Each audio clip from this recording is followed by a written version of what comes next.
Welcome, everyone, to our second webinar about the tablet to Pope Pius IX. This is the second in a series of four webinars in our second course called God Summons Europe. And this particular series of webinars will cover not only the tablet to the Pope, but the various paragraphs in the Kitab Aqdas where Baha'u'llah refers to Emperor Franz Joseph, Kaiser Wilhelm, and then various other leaders such as the presidents and rulers of the Americas. So we are looking forward to hearing the rest of this series, and I want to welcome Shahrokh now. I won't introduce him in any great detail because I've already introduced him in number one, but he is a prolific translator of the Baha'i writings and has written a little book about Baha'u'llah as well. He lives up in British Columbia and has been really quite active for many years in translating. He has already produced translations also of some, translations of some of the other tablets that Baha'u'llah sent out, some of which, of course, were translated by Shoghi Effendi, or portions were also translated by the World Center. He's in some cases filled those out when they weren't complete. And he's also given a series of classes about the Persian Bayan for the Wilmette Institute.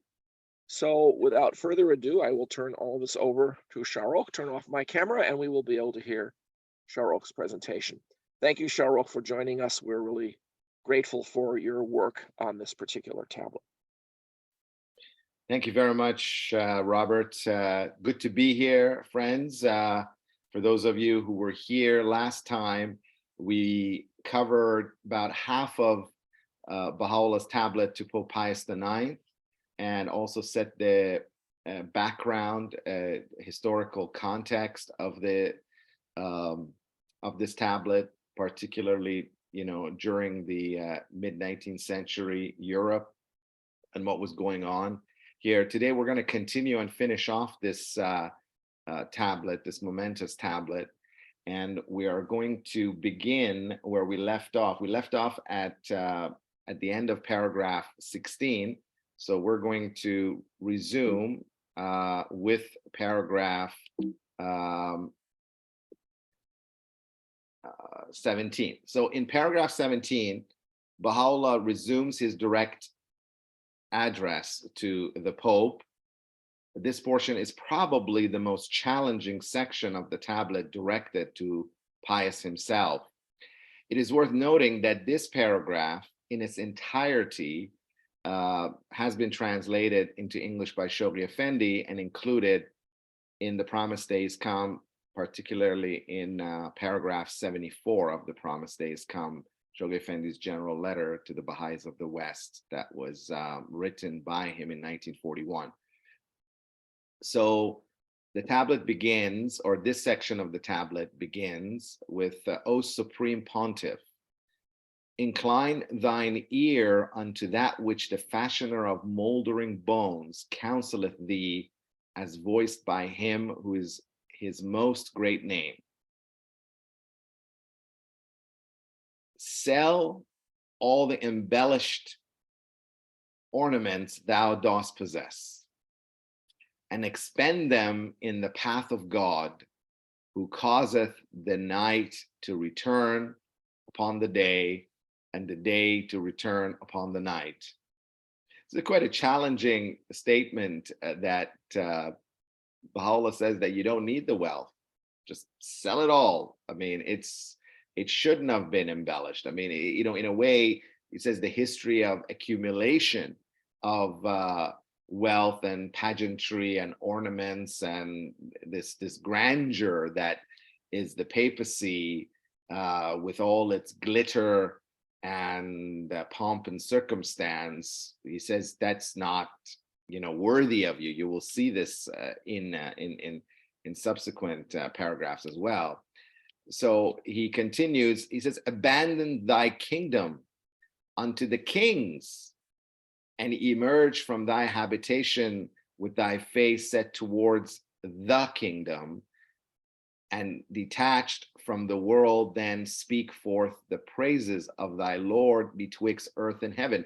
He's actually, in this paragraph, I see that Baha'u'llah basically says that temporal kingdom that you have, I mean, at this point, he's about to lose it. He lost it about a year later. It's really interesting that this tablet was revealed in 1869, roughly, and the Pope lost the remainder portion of his papal state during a battle. The King of Italy, the Italian nationalist, with the papal army, they defeated it and they took over the city of Rome, and essentially the Pope was held captive by his own, obviously will in Vatican. But here Baha'u'llah says that abandon thy kingdom unto the kings. He says this is not really your, you shouldn't be really, you're not ruler of the temporal kingdoms. The real kingdom is the kingdom of God, the kingdom of heaven on earth, which Jesus spoke about, and establishing the kingdom of God on earth. But it was not literally the kingdom; it was a spiritual kingdom. So here, it's very interesting and telling that here the Creator, through his manifestation, is letting the Pope know that there's no value for you to have this type of kingdom, because you are a religious leader, not a temporal leader. Thus hath bidden thee he who is the possessor of names on the part of thy Lord, the Almighty, the All-Knowing. Exhort thou the kings and say, deal equitably with men. Beware lest ye transgress the bounds fixed in the book. He says you can advise the kings about how they should rule. That's really your job, that to inspire and to lead people on a spiritual path. This indeed becometh thee, Baha'u'llah continues. He then states, beware lest thou appropriate unto thyself the things of the world and the riches thereof. Leave them unto such as desire them, and cleave unto that which hath been enjoined upon thee by him who is the Lord of creation. Should anyone offer thee all the treasures of the earth, refuse to even glance upon them. Be as thy Lord hath been. Thus hath the tongue of revelation spoken that which God hath made the ornament of the book of creation. I believe this is a reference also, I believe, to, he says, be as thy Lord hath been. I believe this could be a reference to Jesus, because Jesus, he abandoned all material wealth, and he essentially had nothing, at the time of even his capture. He lived very, very modestly. And so this is a reminder that whether his Lord in the past being Jesus, the Lord in the present being Baha'u'llah, but it says, both as manifestations of God are, living in very austere or have lived in austere circumstances, and he is being called to follow their example. In paragraph 18 and 19, Baha'u'llah continues his address to Pio Nono. He writes, consider a pearl which shineth by virtue of its inherent nature. If it be covered with silk, its luster and beauty will be concealed. Likewise, man's distinction lieth in the excellence of his conduct, and in the pursuit of that which beseemeth his station, not in childish play and pastimes. Know that thy true adornment consisteth in the love of God and in thy detachment from all save him, and not in the luxuries thou dost possess. Abandon them unto those who seek after them, and turn unto God, he who causeth the rivers to flow. Whatever proceeded from the tongue of the Son was revealed in parables, whilst he who proclaimeth the truth in this day speaketh without them. Take heed lest thou cling to the cord of idle fancy and withhold thyself from that which hath been ordained in the kingdom of God, the Almighty, the All-Bountiful. Baha'u'llah reminds the pious that Jesus spoke in parables, in symbolisms, in metaphors, and in stories. Yet Baha'u'llah is very explicit and very direct here. Times have changed. 2,000 years, roughly, 19 or 1800 and some odd years after Jesus demands now a new version of the message, new way that the message is being conveyed. So here the message has been revealed very explicitly, very directly, in comparison to how Jesus spoke in the Gospels. Then Baha'u'llah continues, and this section has been translated by Shoghi Effendi: should the inebriation of the wine of my verses seize thee, and thou determinest to present thyself before the throne of thy Lord, the creator of earth and heaven, make my love thy vesture, and thy shield remembrance of me, and thy provision reliance upon God, the revealer of all power. In paragraph 20, Baha'u'llah directs his words to all Christians. He proclaims, O followers of the Son.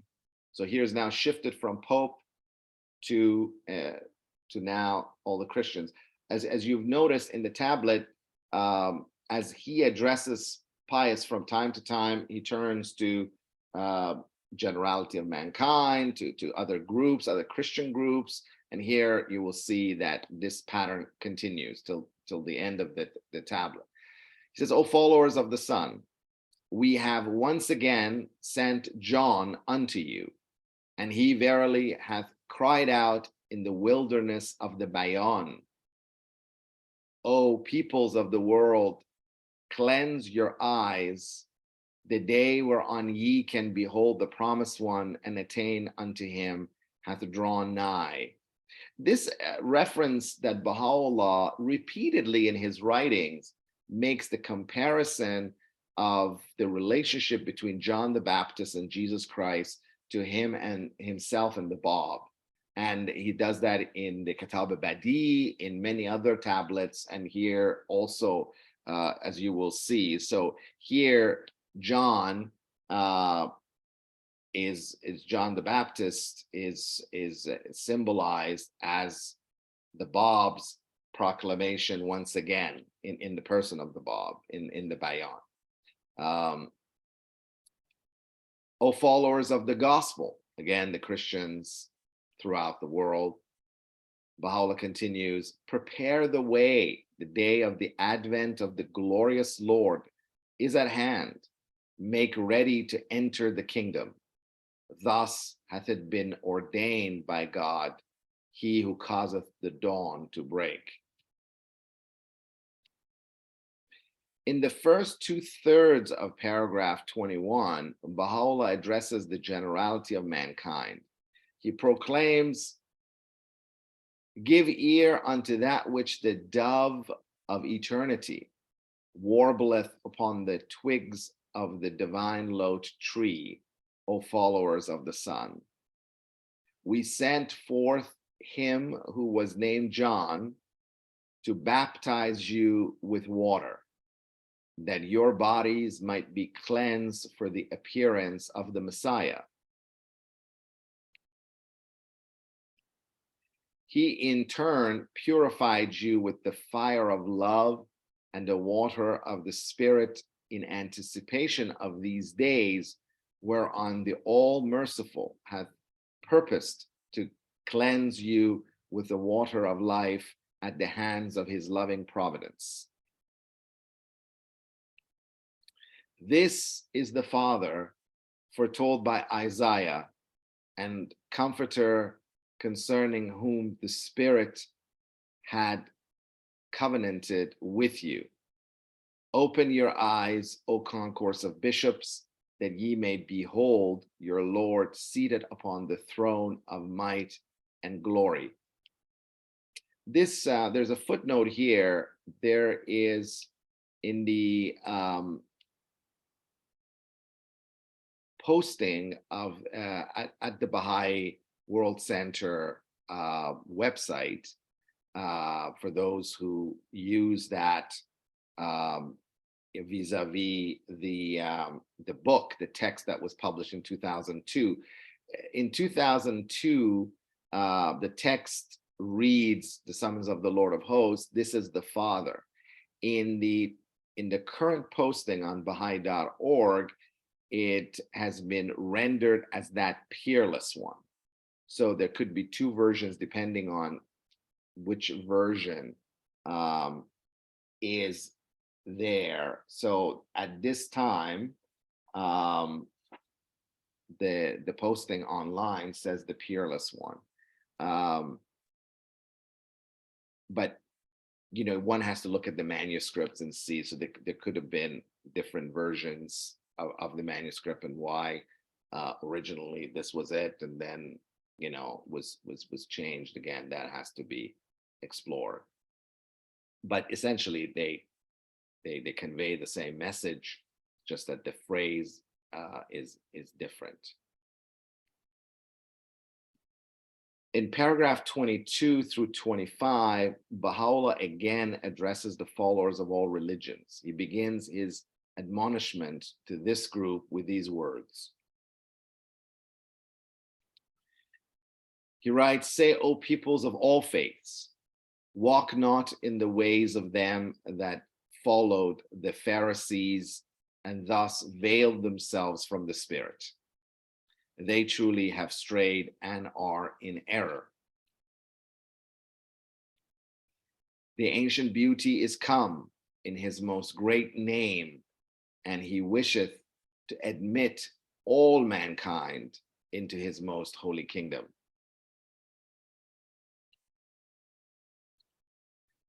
The pure in heart behold the kingdom of God manifest before his face. Make haste thereunto and follow not the infidel and the ungodly. Should your eyes be opposed thereto, pluck it out." This is a reference to a biblical passage, particularly in the Gospel of Matthew, chapter 5, verse 29, and also Gospel of Mark, chapter 9, verse 47. Thus hath it been decreed by the pen of the Ancient of Days, as bidden by him who is the Lord of the entire creation. He verily hath come again, that ye might be redeemed, O peoples of the earth. Will ye slay him who desireth to grant you eternal life? Fear God, O ye who are endued with insight. Baha'u'llah continues, "O people, hearken unto that which hath been revealed by your all-glorious Lord, and turn your faces unto God, the Lord of this world and of the world to come."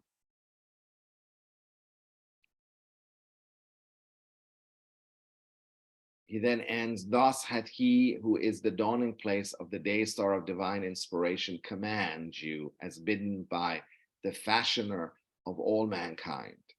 We verily have created you for the light and desire not to abandon you unto the fire.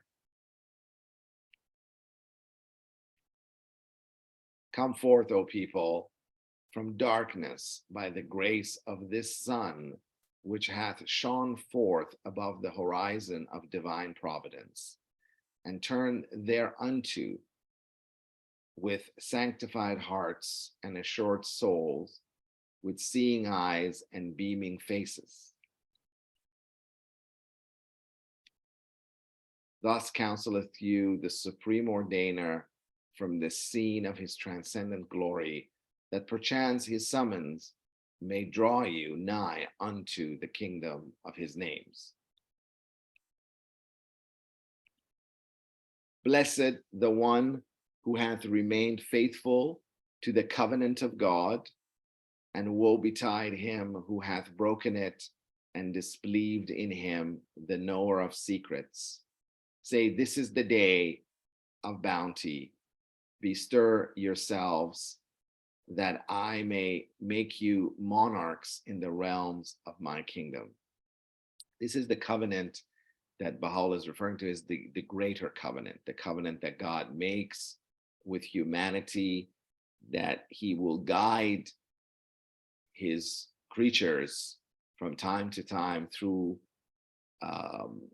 sending his manifestations, sending messengers and updating his counsel. That is the greater covenant. So this, I believe, is a reference to that covenant, which part of the prophecies and fulfillment of the promised one constitutes that greater covenant, the fulfillment of that greater covenant.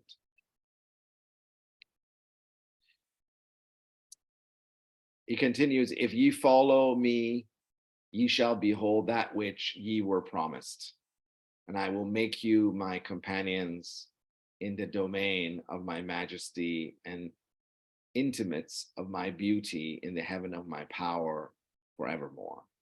This is a promise that Baha'u'llah is making to the people. If ye rebel against me, however, he says, I will in my clemency endure it patiently, that happily ye may awaken and rise up from the couch of heedlessness. Thus hath my mercy encompassed you. Rather than exercise his justice and his wrath, here we see a very loving and compassionate and forgiving Lord, that despite rebellion against him, he says that he will remain clement and he will endure patiently, that they eventually people will awaken and rise up from their sleeping couches and the couches of heedlessness. Fear ye God, and follow not in the ways of those who have turned away from his face, though they invoke his name in the daytime and in the night season.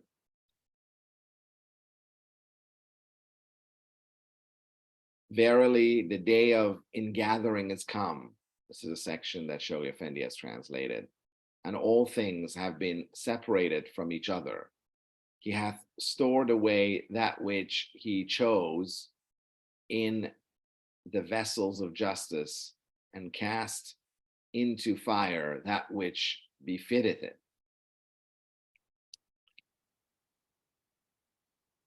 Thus hath it been decreed by your Lord, the mighty, the loving, in this promised day. He verily ordaineth what he pleaseth. There is none other God save he, the Almighty, the all-compelling. So that was the end of paragraph 20. No, that's not. There's actually another section of paragraph 25. So that was the portion that was translated by Shahrokh Effendi in paragraph 25. The rest of the paragraph continues. Baha'u'llah continues, the desire of the divine sifter hath been to store up every good thing for mine own self. Not hath he spoken save to acquaint you with my cause and to guide you to the path of him whose mention hath adorned all the sacred books. In closing, 3 paragraphs of the tablet, namely paragraph 26, 27, and 28, Baha'u'llah directs his words yet again to all the Christians throughout the world. This is how he concludes the tablet.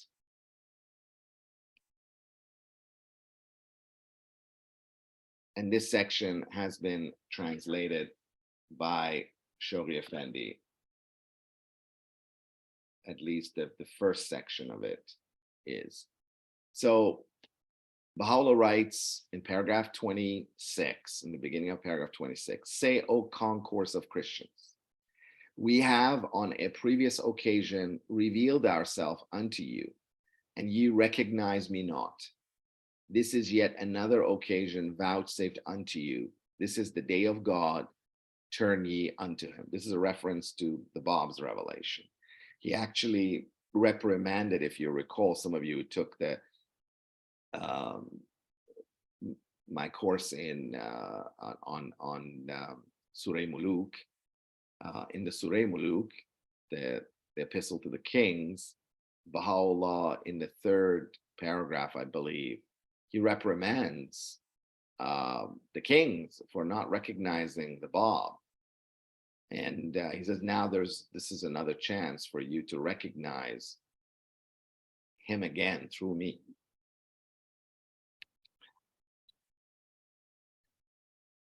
Baha'u'llah continues, he verily hath come down from heaven, even as he came down the first time, and he desireth to shelter you beneath the shade of his mercy. He verily is the exalted, the mighty, the supreme helper. This is a reference to Jesus, but it could also be a reference to the Bab as well.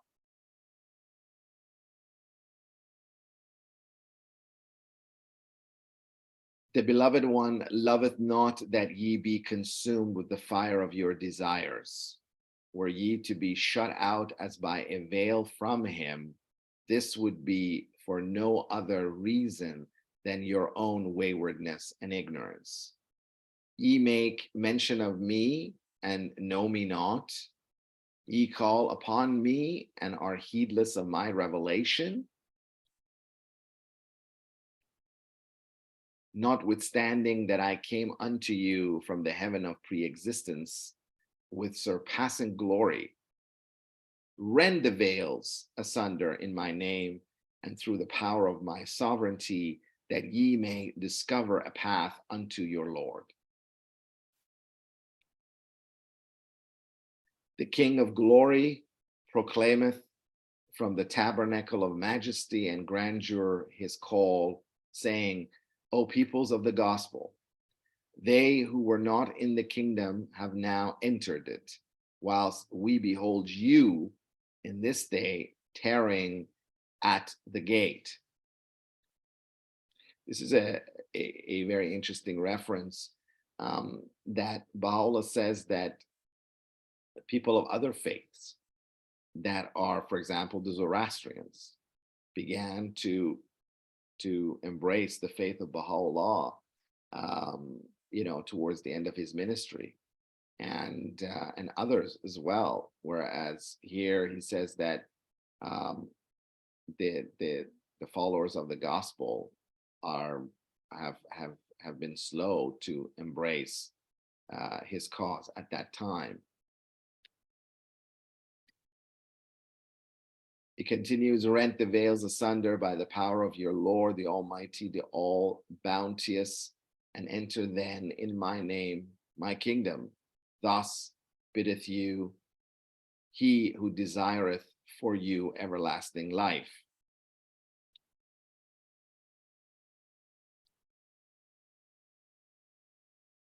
He verily is potent over all things. Blessed are those who have recognized the light and hastened unto it. They verily dwell in the kingdom and partake of the food and drink of God's chosen ones. Baha'u'llah begins the last paragraph of his tablet to Pope Pius IX with these words. He writes, "We behold you, O children of the kingdom," again to the Christians, continuing to the followers of the gospel. Here that he addresses them as children of the kingdom. He says, "We behold you, O children of the kingdom, in darkness. This verily beseemeth you not. Are ye in the face of the light, fearful because of your deeds? Direct yourselves towards him. Your all glorious Lord hath blessed his lands with his footsteps." Thus do we make plain unto you the path of him whose the Spirit prophesied, whom the Spirit. So thus do we make plain unto you the path of him whom the Spirit prophesied, meaning Jesus spoke. I verily, Baha'u'llah declares, bear witness unto him, even as he hath borne witness unto me.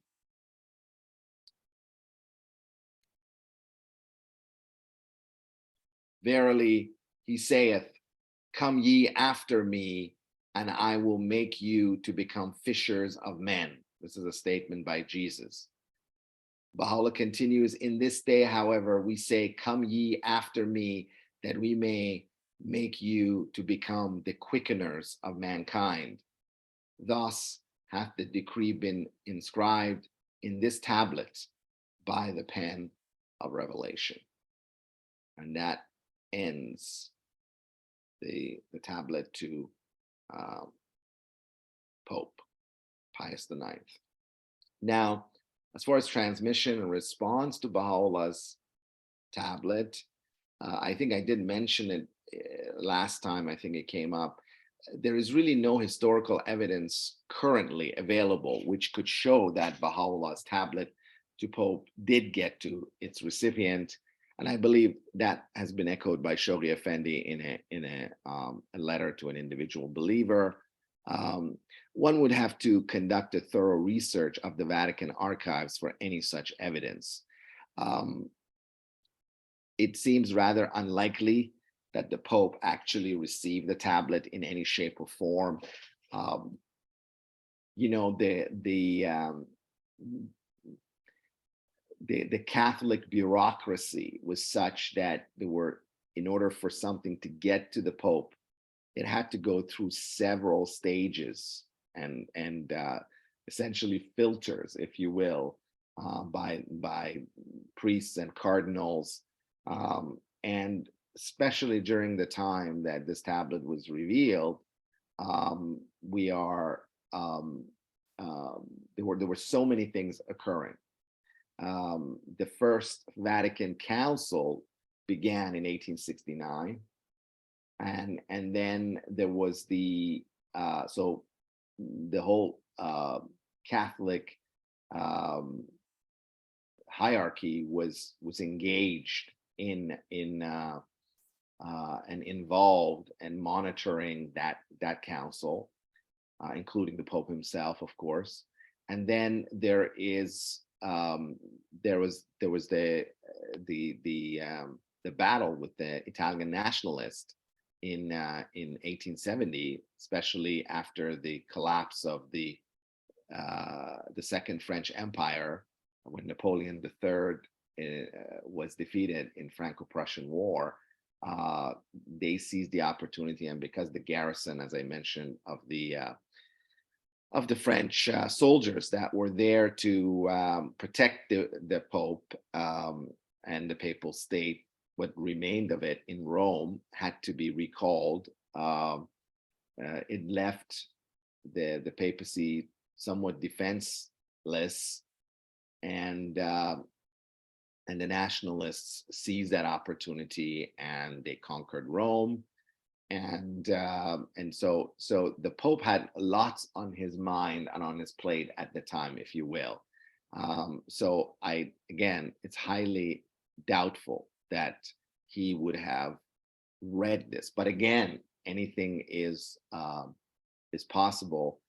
I have not come across a tablet in which Baha'u'llah neither confirms the receipt of this tablet, or says that it did not get to him. There is a statement, an utterance of Baha'u'llah recorded by Nabil in his chronicles, in fact, in the first part of his chronicles, which was during a meeting in 1880s, where Baha'u'llah refers to his proclamations to the kings and rulers. And in that, he says that all but the letter to the Tsar had been delivered and reached their destination. That's the only statement that I would say that perhaps Baha'u'llah is making regarding the Pope, but the Pope could be in a different category as well, because he had a very unique position. He was not only a monarch, which basically lost his monarchy after 1870. He was also the head of the Catholic Church. All the other kings and rulers were essentially sovereigns of nations. Baha'u'llah had separately addressed the leaders of religion, which also would have included the Pope as well. And we're going to, in the Kitab Aqdas, he actually addresses them extensively, and we're gonna review that. But so again, we're not really sure as far as the transmission. Certainly, there was no response from the Vatican or the Pope regarding this tablet. Now, this is actually a photo. Photography was just coming into popularity, and this is one of the photos circa 1870. So this is around the time that Baha'u'llah wrote this tablet, and this is what the Pope looked like at that time. He lived 8 more years. He passed away in 1878. So this is towards the end of his papacy, if you will. Now, Shoghi Effendi has made a wonderful analysis and statement about the Pope and the papacy and the impact of Baha'u'llah's letter. In his letter, The Promised Day Is Come, and I like to share a portion of that here. So Shoghi Effendi, in his 1941 general letter to the Baha'is of the West, later entitled The Promised Day Is Come, has provided a brief yet marvelous historical analysis of the collapse of the papal authority as a European sovereign. He writes, in 1870, after Baha'u'llah had revealed his epistle to Pope Pius IX, King Victor Emmanuel II went to war with the Papal States, and his troops entered Rome and seized it. On the eve of its seizure, the Pope repaired to the Lateran Church, and despite his age and with his face bathed in tears, ascended on bended knee the Scala Santa. The following morning, as the cannonade began, he ordered the white flag to be hoisted above the dome of St. Peter Basilica. Despoiled, he refused to recognize this, quote, creation of revolution, that he felt that this nation, this Italian nation, because once Victor Emmanuel and his armies seized Rome, they declared Rome as the capital of Italy. And since once this was the second time that the nationalists had conquered Rome, remember in 1849, they had done so, and but it was reverted back to the papal state, but this time it was not going to be that. So what he did, the Pope excommunicated these invaders who were Catholics as well, and denounced Victor Emmanuel as the robber king and as forgetful of every religious principle, despising every right, trampling upon every law. Shahrokh Effendi writes, Rome, the eternal city on which rest 25 centuries of glory, and over which the popes had ruled in unchallengeable right for 10 centuries, finally became the seat of the new kingdom and the scene of that humiliation which Baha'u'llah had anticipated and which the prisoner of the Vatican had imposed upon himself. The Guardian writes, and quoting, the last years of the old Pope, writes a commentator on his life, were filled with anguish.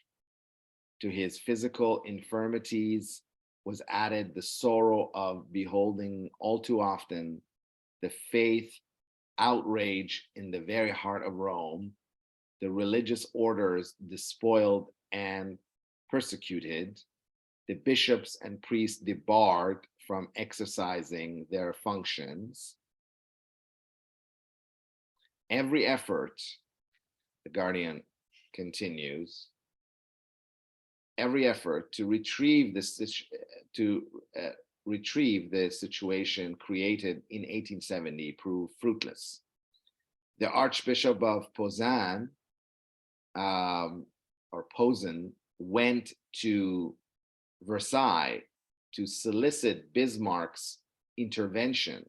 This is Chancellor of now unified Germany, Otto von Bismarck, who became one of the great politicians of the second half of the 19th century Europe. So an archbishop, as an emissary, had gone to Versailles to solicit Bismarck's intervention in behalf of the papacy, because remember, the Germans marched into France and went to Versailles, which was a great insult to the French people and the French monarchy, and crowned Kaiser Wilhelm as the new emperor of unified Germany. So while they were still there, they occupied the Versailles Palace, I believe, for a number of months, a year or so. And so it was during this time that a representative of the Vatican went to ask for an assistance in helping to reverse this course of action that had taken place by Italians, but was coldly received by Bismarck. Bismarck didn't like the papacy, did not want, to get involved with the Italian politics, and so he refused. Later, a Catholic party was organized in Germany to bring political pressure on the German chancellor, and yet all, however, was in vain. Bismarck was resolute in his decision of not getting involved with Italian politics and letting the Italian nationalists and the new unified Italy to persist. The mighty process already referred to had to pursue inexorably its course, the Guardian writes. Even now, after the lapse of above half a century, this is when Shahrokh Effendi is writing in 1941, the so-called restoration of temporal sovereignty has but served to throw into greater relief the helplessness of this erstwhile potent prince, meaning the Pope, at whose name kings trembled and to whose dual sovereignty they willingly submitted. This temporal sovereignty practically confined to the minuscule city of the Vatican, and leaving Rome the undisputed possession of a secular monarchy, has been obtained at the price of unreserved recognition so long withheld of the Kingdom of Italy. The Treaty of the Lateran, which I made reference to in 1929, while Benito Mussolini was the Chancellor of Italy, claiming to have resolved once and for all the Roman question. This was under Pope Pius the 11th, I believe, that this Treaty of Lateran took place. Has indeed assured to a secular power in respect of the enclaved city a liberty of action which is fraught with uncertainty and peril. The two souls of the eternal city, a Catholic writer has observed, have been separated from each other only to collide more severely than ever before. Well might, and this is where Shoghi Effendi makes some historical references, says, well might the sovereign pontiff recall the reign of the most powerful among his predecessors, Innocent III, who during the 18 years of his pontificate raised and deposed the kings and the emperors whose interdicts deprived nations of the exercise of Christian worship, at the feet of whose legate the King of England, King John, surrendered his crown, and at whose voice the Fourth and Fifth Crusades were both undertaken. Innocent III, Innocenti III, was the apogee of medieval papacy. If you study, I actually studied medieval church history, and Innocent III was really the turning point for papacy. Prior to him, the Pope was recognized essentially as the vicar of Peter. With Innocent, they became, and after him, subsequent to that as well, and later on, became vicars of Christ.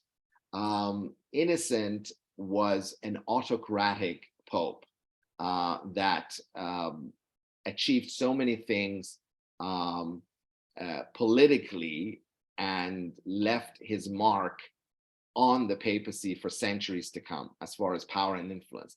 To tell you, he died prematurely in his early 50s during one of his trips, and was buried in Perugia, in one of the cities, Italian cities. The successor to Pope Pius IX, Leo XIII, had Innocent's body brought back, exhumed and brought back and reinterred at the mausoleum beneath the St. Peter's. So now the body of Innocent III is in Vatican.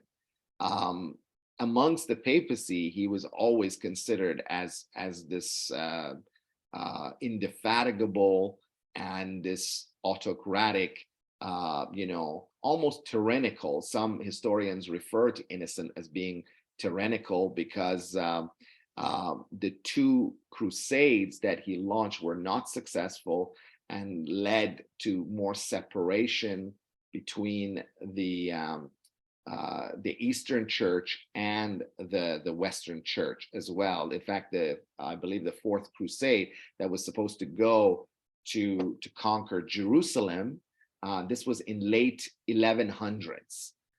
Innocent himself, I believe, died in the first decade or so of 1200s.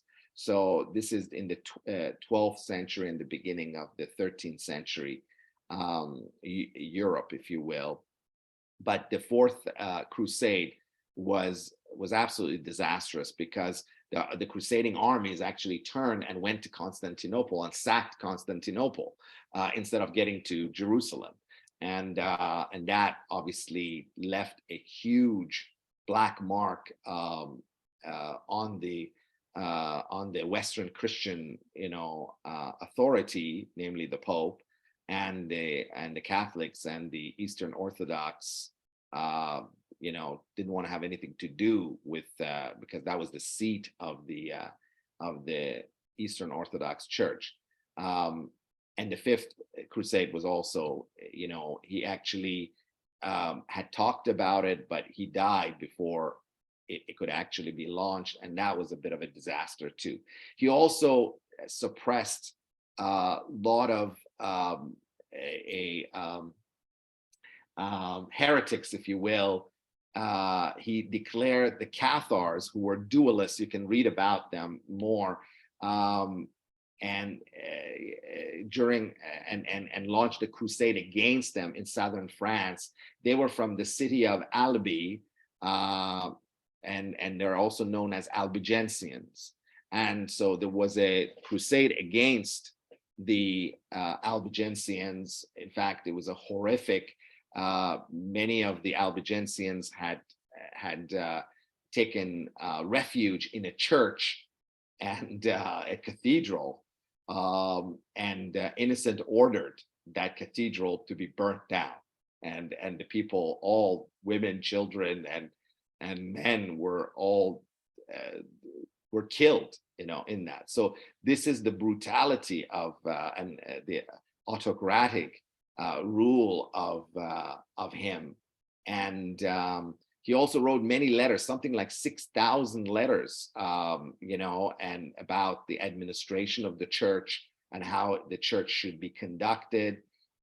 So when Shoghi Effendi talks about Innocent III, probably from what Edward Gibbon in his Fall and Decline of the Roman Empire had made reference to Innocent III. But Innocent was considered to be this highest powerful pontiff of the Catholic Church.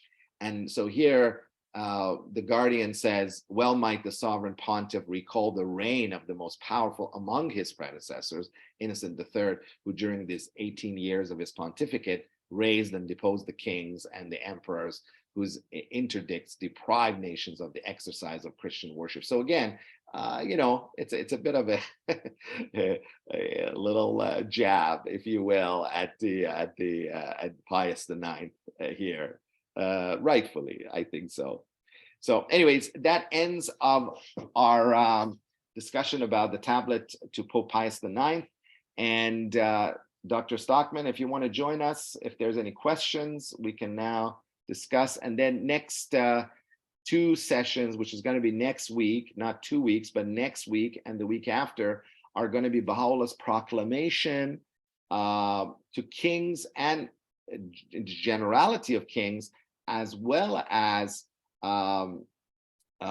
leaders of religion, places, and certain people in the Kitab Aqdas. And it's fascinating, it's marvelous. We'll be discussing that in the next 2 sessions that is going to be coming. But this kind of ends our session here. And so I think I've got a couple questions already for you. Okay. My first question to you, though, is a practical one. Mhm. Last time we talked earlier this week, you mentioned the paragraph numbers you were going to cover each week. Do you remember those paragraph numbers? Because I ought to put that in the course.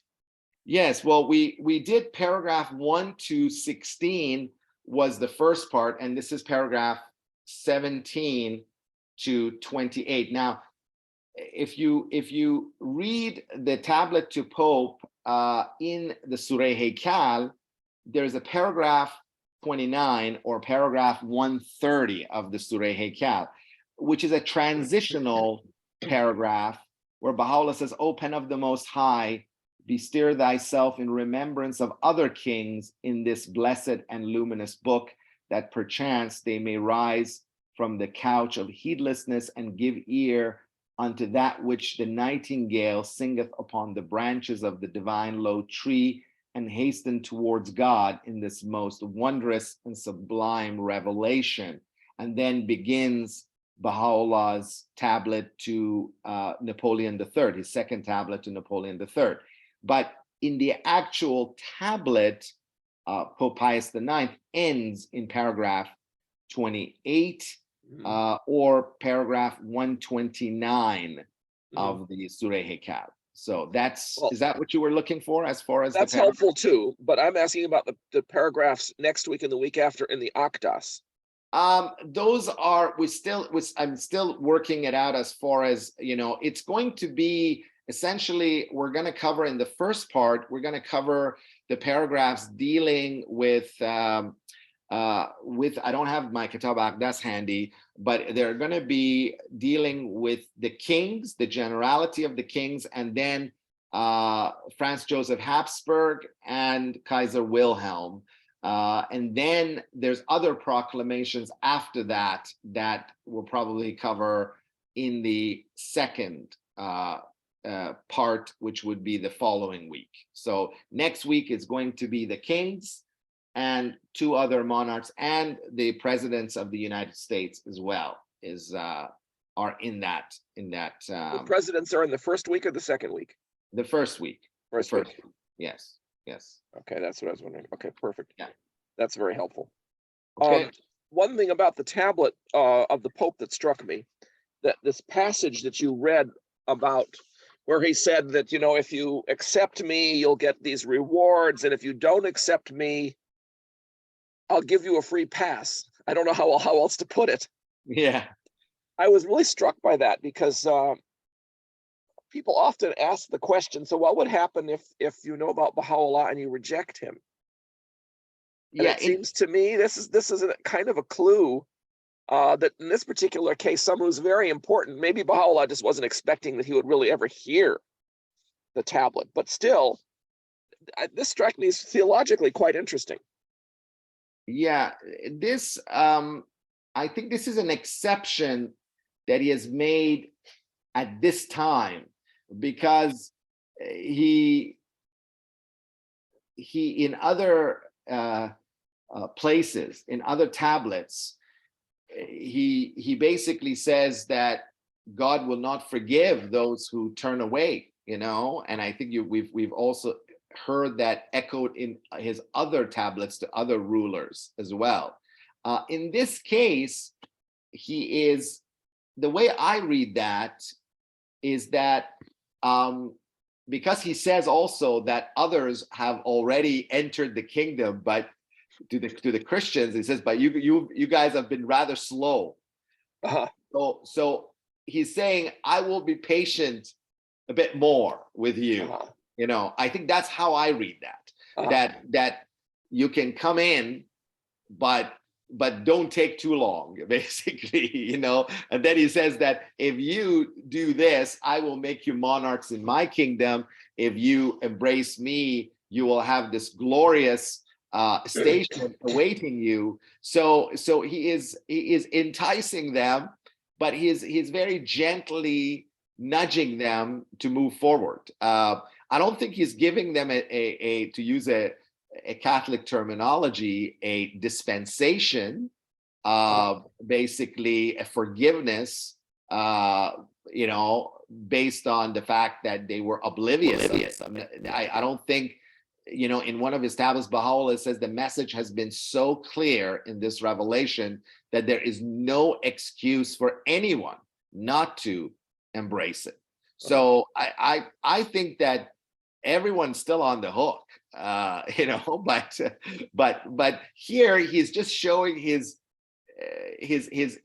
compassion and his temporary forgiveness, if you will. I think this is how I understand it, and I could be wrong, but it's the way based on the other paragraphs and how he says that you guys have been rather slow in embracing the cause. I would think that he means that I'm going to be patient with you, until you embrace it, embrace my message, to some degree. But who knows how long that patience was It will extended last. to, and Yeah, lasted. Exactly. that's So, true. That's but it's a interesting. good point. It's very interesting. It is one of the very unique parts that I haven't come across anything like it, where Baha'u'llah says, "I will be patient and I will Yeah. not, that I will be forgiving." But Uh, it shows there's a dimension of God's forgiveness and compassion there for them. Yeah. The other thing that struck me is that the statement by Shoghi Effendi that the tablet was sent before Victor Emmanuel deprived the Pope of Rome Uh-huh. does help give us a sense of the dating, possibly. Yeah, yeah, possibly. I mean, as I said, this uh, as I said, the tablet was definitely revealed around the time that other tablets, individual tablets to Napoleon III, his second tablet to Napoleon III, tablet to Queen Victoria, tablet to the Tsar, and tablet to the Pope.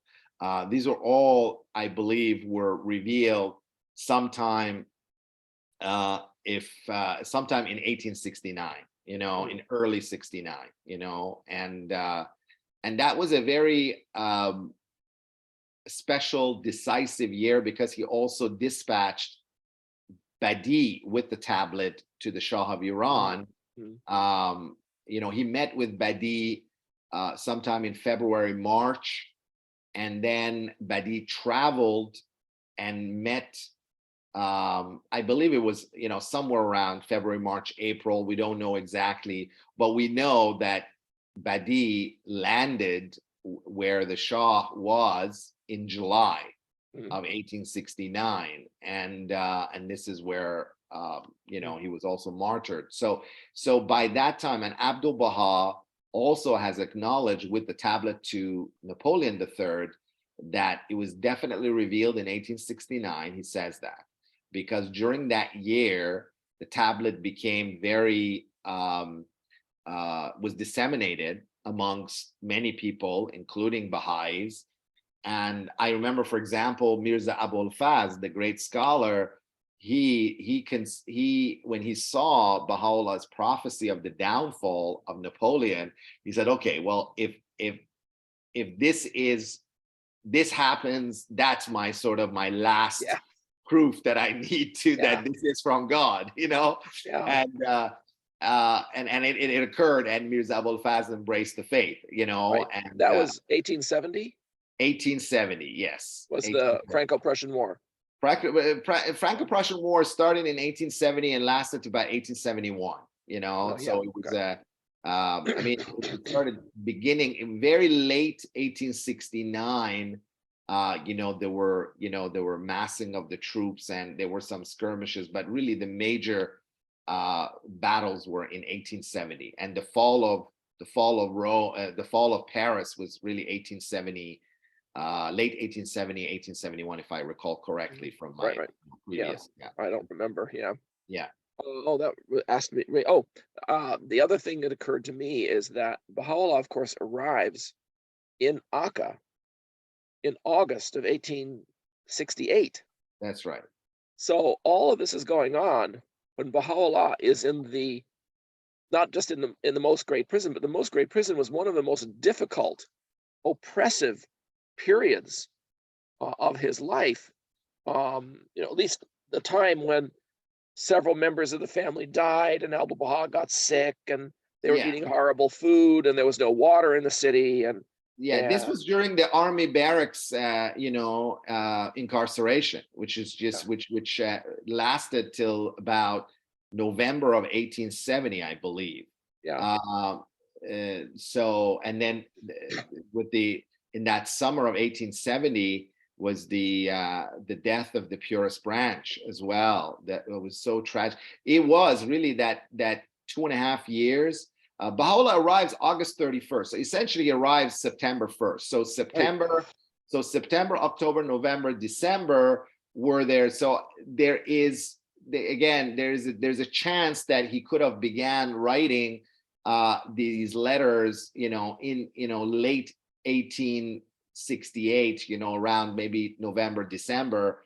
But there's a very good chance that they were sent, in 1869. I mean, I think we use the second tablet to Napoleon III as the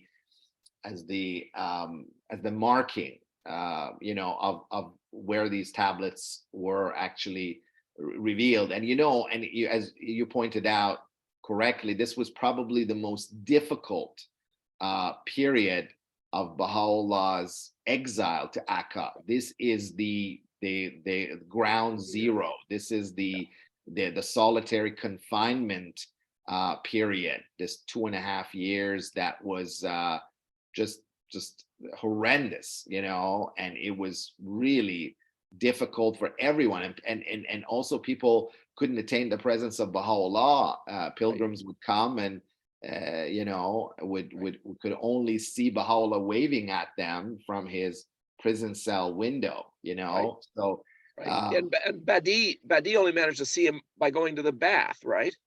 No. That was someone else. No, that was Haji Amin and a couple of his trustee of Baha'u'llah were able to. But the Badi arrived because he was dressed and he did not look. He looked like an Arab kid. Right. The Azalis who were stationed, who were monitoring the gates, didn't recognize him.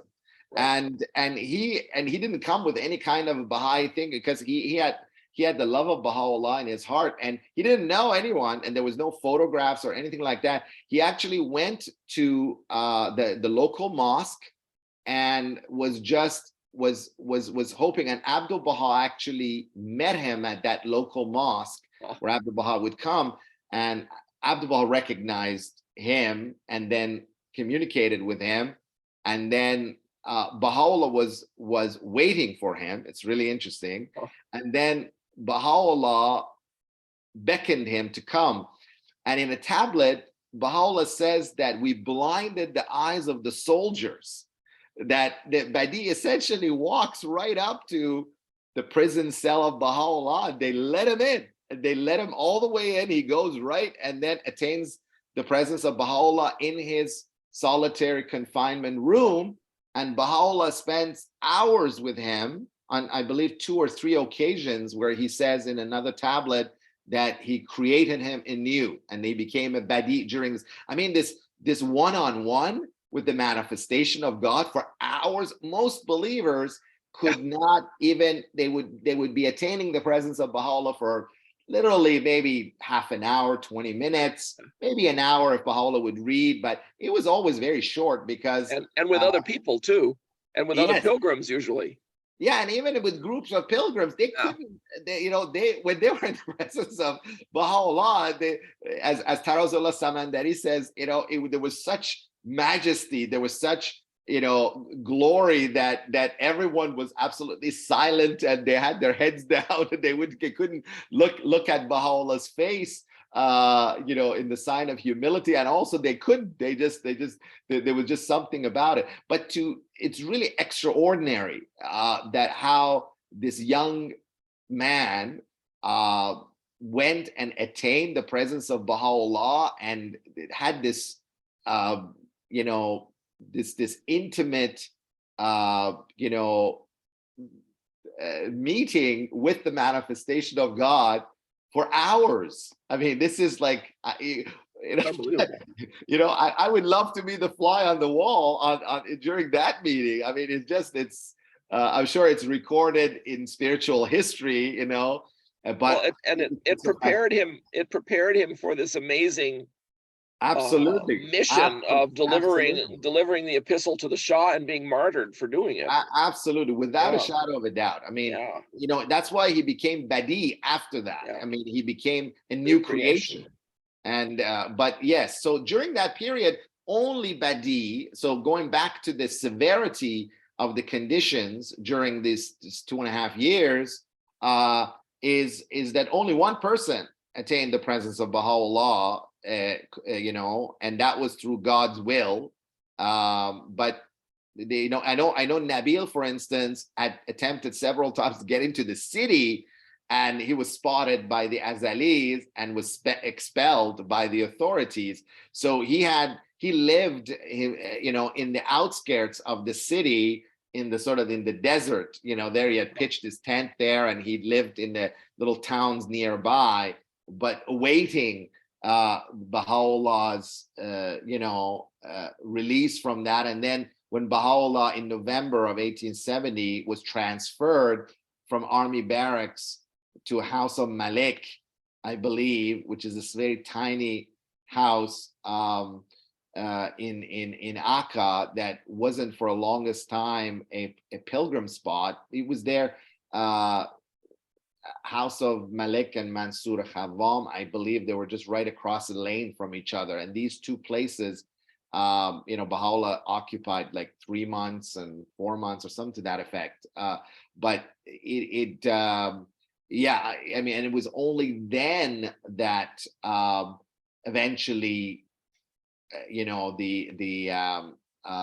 the last wishes of the purest branch, that the gates be open, and that happened. Baha'u'llah said that was his wish, and that was happened, and that allowed some pilgrims rather to trickle in. And I know Nabil was one of the first, because he was just chomping at the bit, so to speak, to get in and meet his beloved Lord. Yes. Yeah, well, I was just particularly struck by the fact that all these tablets, huge number of these tablets to rulers, are all revealed when Baha'u'llah is in the worst possible confinement. It's not like they can run down to the store and buy paper even. Yeah. Getting a hold of the paper, the ink, that's difficult in itself. Getting these things out is difficult. Getting these things to people are difficult. It's really quite amazing that Baha'u'llah didn't say, well, we can wait an hour, we can wait a year, start revealing in another year when things are better. It wasn't that situation at all. That's a very good point, Robert. I think that and also that shows that the march of the cause of God is unimpeded by any of the worldly obstacles, and that God's will be done. So it's a very, very good point that it is. And I've always felt I was very struck by the fact that it was revealed during the most arduous and the most difficult period of Baha'u'llah's confinement in Akka. I mean, and one would think that it would be more convenient for him to do it while he was in Mazra'e later on, or in Bahji, years later. But no, this was I believe this was all prophesied, and Baha'u'llah had, there was I have previously mentioned that the public proclamation phase that began in 1866 and culminated in 1873, had stages, at these 3 stages. And I think this had to be fulfilled. And there was, certainly there were prophecies, so the timeline had to, irrespective of the condition of Baha'u'llah. And I think it also showed that the manifestation of God was ready and willing to transmit his and to discharge his duty and transmit the message under any circumstance, and that's which is so remarkable. If he had waited, he couldn't have prophesied the downfall of Napoleon III, because Napoleon III would have been gone. That's right. And he couldn't have even suggested that the Pope give up his land to the kings either, because the kings took it a year later. Exactly. So the timing is very interesting that way. And let's also remember that in 1867, Baha'u'llah is 52 years old, and he's already suffered a lot, and his health probably is not always the best. Yeah, know? 1869, you mean? Yeah, in 1869, he would have been Yeah, well, 52 69, years he'd old. be 50, 52. 50, 52. No, he would be 52. Yeah, 1867, he would be 50. 50. Yeah, And yeah, I meant 52 yeah. No, I mean, 69. he was, Yeah, by that standard, I mean, Baha'u'llah himself in Adrianople says that, he says, I mean, the events of the schism and the most great separation in Adrianople was very, very hard on Baha'u'llah emotionally. And he says he turned his hair white. yeah, He lost the vibrancy that was in him. He actually talks about it, and the Guardian has translated the sections of his tablet. And again, Baha'u'llah also was poisoned. He suffered. There was so much that the Blessed Beauty was going. He says, you know, he says, you wouldn't recognize, if you would come and visit me, you would not recognize me, you know, because of the onslaught of the opposition and the sufferings that was heaped against them, and so on. And this was a very, very difficult. I mean, he says in one tablet that the reason why they call it the most great prison, despite the fact that he was in Shahrokh for 4 months in chains, that's called the great prison, whereas this was the most great prison because of the severity of the conditions of it. So, and I mean, you know, the army barracks was really terrible. The confinement of Baha'u'llah and the restriction imposed by the government on all his companions and his family. It was just, it was terrible, you know. But yet it was a momentous period in his revelation. Yeah, two of his companions died, and everybody got sick. I'm not even counting Mirza Mehdi, and even Abdul Baha eventually got sick too. That's right. That's in the early parts of their arrival. Absolutely. So it was a very difficult time. Yeah. Well, I just thought that was particularly interesting. So next time we will turn to the Kitab-e-Aqdas and continue this discussion. Yes. With the various references to Franz Josef and to Kaiser Wilhelm and to the presidents of the republics of the Americas.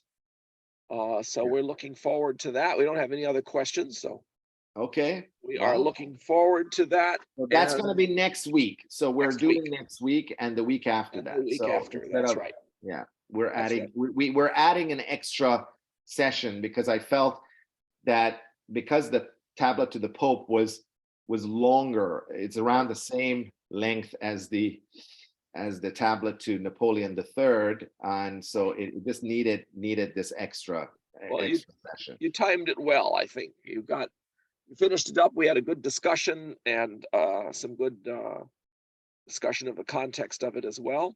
Okay. Well, thank you again, Shahrokh. We look forward to the next presentation. Yes. Thank you so much. Bye-bye. Bye.